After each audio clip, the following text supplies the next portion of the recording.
नमस्कार साथियों कैसे हैं आप सब। आशा करती हूँ आप सब अच्छे से होंगे। मैं भी अच्छे से हूँ। और जैसा कि आप सभी को पता होगा, कल से इस चैनल पर हिंदी के संपूर्ण कोर्स की क्लास चलाई जा रही है। कल पहली क्लास चलाई गई थी, उसी क्रम में आज दूसरी क्लास चलाई जाएगी। तो स्वागत है आप सभी का अभिषेक जी के चैनल पर। जैसा कि कल हमने बताया था साथियों, हिंदी साहित्य का इतिहास, उसका संक्षिप्त परिचय दिया था, बताया था मैंने। उसे 4 भागों में बांटा गया है। आप सबने सुना होगा, आप सबने नोट भी कर लिया होगा।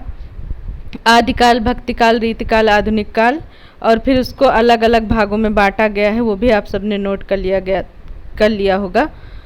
तो उसी क्रम को आगे बढ़ाते हुए साथियों, आज हम लोग आइए भाषा के स्वरूप पर चर्चा करते हैं। दोस्तों, भाषा के 3 रूप माने गए हैं। पहला बोलियाँ, दूसरा परिनिष्ठित भाषा और तीसरा राष्ट्रभाषा। बोलियाँ दोस्तों, बोलियाँ उनको कहते हैं जिनका प्रयोग हम लोग समूह या घरों में आम तौर पर करते हैं। जैसे 4 लोग इकट्ठे हो गए कहीं पर, तो अपनी किसी भाषा का प्रयोग कर रहे हैं जो उनके क्षेत्र में बोली जाती है। जैसे कि हमारे भारत में कहावत भी है, कोस कोस पर पानी बदले कोस कोस पर बानी। तो उसी को हम लोग दोस्तों बोलियां कहते हैं। भारत में लगभग कुल मिलाकर 650 बोलियां बोली जाती हैं। हिंदी सीमा पश्चिम में जैसलमेर, उत्तर पश्चिम में अम्बाला, उत्तर में शिमला और पश्चिम में अम्बाला, उत्तर में शिमला से लेकर पूर्व में भागलपुर, दक्षिण पूर्व में रायपुर है, जहाँ के निवासियों की बोलचाल की भाषा हिंदी ही है, बस उनके स्वरूप बदल गए हैं। इसके अंतर्गत दोस्तों आती है पश्चिमी हिंदी, पूर्वी हिंदी, बिहारी और राजस्थानी। पश्चिमी हिंदी में कौन कौन सी भाषाएं आती हैं देख लेते हैं। ब्रज, बांगर, खड़ी बोली, बुंदेलखंडी तथा कन्नौजी बोलियाँ। और पूर्वी हिंदी में अवधी, बघेली और छत्तीसगढ़ी आदि। बिहारी में भोजपुरी, मगही, मैथिली, अंगिया आदि। और राजस्थानी में मारवाड़ी, मेवाती, पूर्वी डुडाही आदि।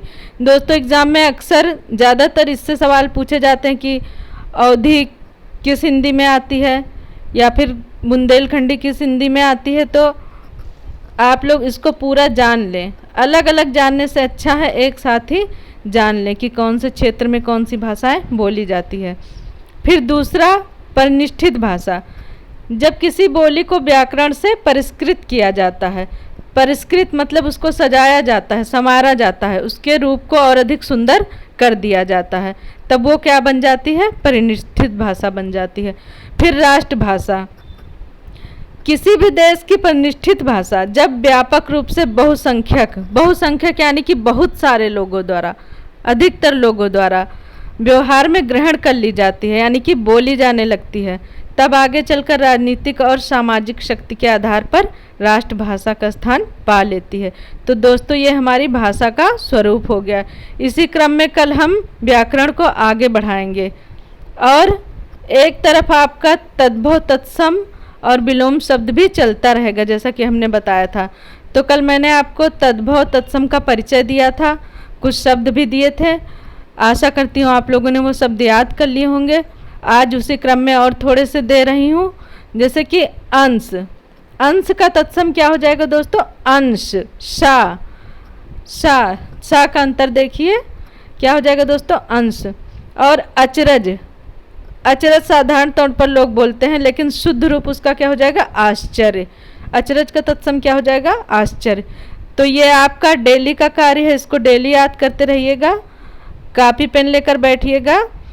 ये मत सोचिएगा कि बस एक बार देख लिया तो दिमाग में रहेगा। दोस्तों, सफलता का कोई शॉर्टकट नहीं होता है, इसलिए मैं मेहनत कर रही हूँ, तो आप भी मेहनत करिए और इसको नोट करते रहिए डेली।